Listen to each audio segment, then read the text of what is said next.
Hello, this is MikeGebhardt, back again for another edition of NFL Scoring. Are you ready for some football? Miami Dolphins front office, let's take another look at a statistical analysis of the scoring time series data to determine how you can score more points. First, let's look at the data set that was leveraged for this statistical analysis.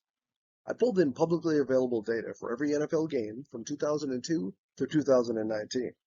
I pulled in only certain variables, broke out each team's individual statistics, and then I looked at the scoring variable over time and what influence the variables had on the scoring. First, we'll talk about stationarity. In order to determine stationarity, we'll look at the plots and then make some determinations from there. The first condition is a consistent mean over time. Now, there is a slight increase in the mean for all teams over the past 17 years, so the mean actually does depend upon time. This was a different assessment I made last time, but as such, this condition is actually not met. Condition 2, however, the variance of the data does not appear to depend on time. A constant variance can be assumed, so this condition is met. Also looking at the data, the covariance between the data points appears to be dependent only on how far apart they are and not where they are. So this condition is met as well. But overall, the verdict is that this time series does not appear to be stationary. And here's just a graph depicting the mean varying over time, pulled from a website that you can see below, but it does show the gradual increase. And here are the ACF and spectral density plots that we reviewed previously with no real surprises. All right, using a tool within the RStudio application called AIC5, we're able to determine the top 5 predicted ARMA model estimates that would be returned for this scoring variable. And it was an ARMA 4.1 and an ARMA 6.1 with those scores. Here you can see the output from the tool, which considers AIC, BIC, and AICC, and returns the top 5 results. 6.1 and 4.1 you can see here, all within the top 5. And here are the full formulas for the ARMA 4.1 and ARMA 6.1 that we reviewed previously.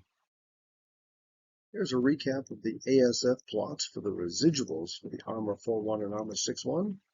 You will recall that they showed evidence of white noise, and the results came back as 0.0 for the AIC. Here's a review of the forecasting for ARMA 4.1 and ARMA 6.1. If you recall, the ARMA 4.1 was more effective on the short-term ASE, while the ARMA 6.1 was more effective in the long term. Okay.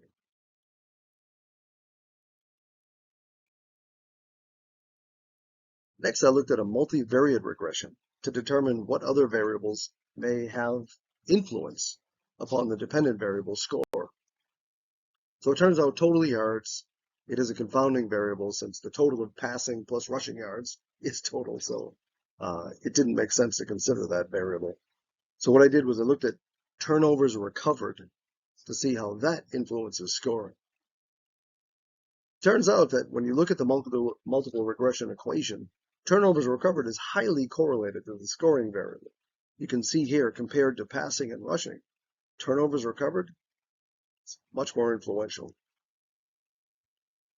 The ACF plots of the residuals appear to be white noise, and performing the Young test, we find a p-value of 0.0077 confirms that the residuals are highly likely to be white noise. This formula had a very low ASE of 47.38 and an RMSE of 6.88.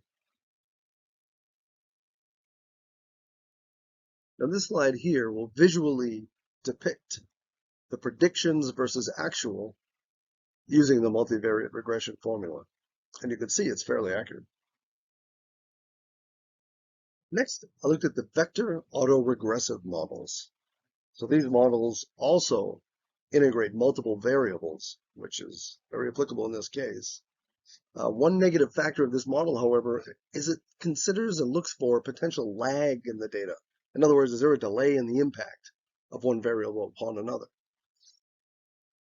With domain knowledge, we know that the data varies greatly from team to team and from game to game, so there's really not a carryover effect or a delayed impact of a variable. So as a result, it only returned an AR1 model, which in essence just predicted the mean. So the VAR model predictions, they really just predicted the slowly increasing mean that we mentioned previously. You can see here, these are the actuals, and overlaid on top is the VAR model predictions, which were the mean. The ASE, this was higher at 101. The RMSE, however, was only 10.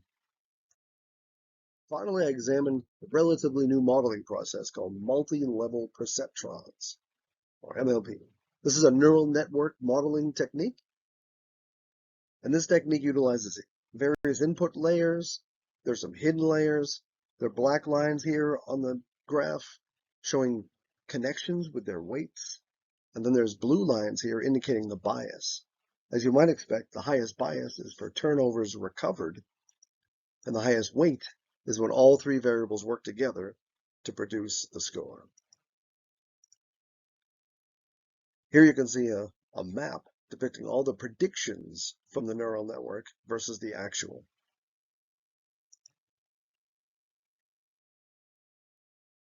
The interesting feature of this model is to be able to see the spread of the RMSE with the training set that was used as this process was repeated many, many times.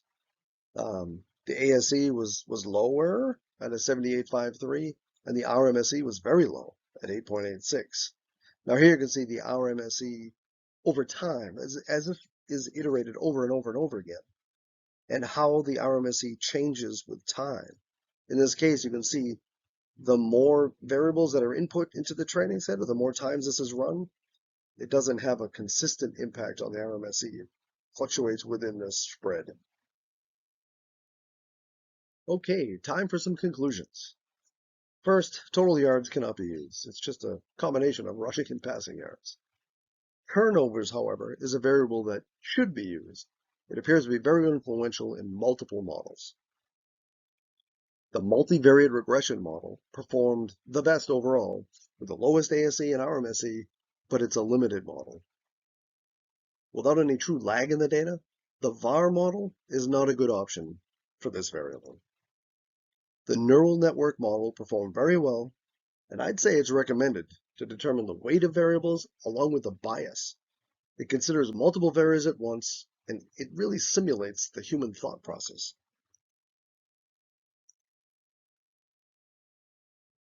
Thank you for your time.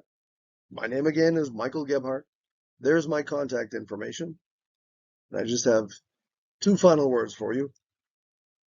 Go Fins!